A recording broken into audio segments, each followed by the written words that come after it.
আজ আপনাদের আমার ছাদ বাগানের রাধাচূড়া দেখাবো। আমার রাধাচূড়া ও কৃষ্ণচূড়া খুব ভালো লাগে।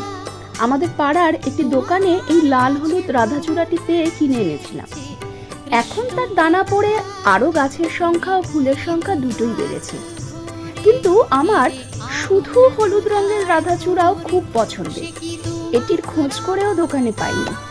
একদিন একটি রাস্তার ধারে এই গাছটি চোখে পড়ে, আর ছোটখাটোর ওপর গাছটিতে দু একটি পাকা বীজও চোখে পড়ায় সেটি তুলে নিয়ে এসে পুঁতে দিয়েছিলাম। তা থেকে দুটি গাছও হয়েছে, আর 3 মাসের মাথায় যে এত সুন্দর ফুল দেবে আর দানা হবে তা কিন্তু ভাবিনি। দেখুন কি সুন্দর ফুল হয়েছে। কৃষ্ণ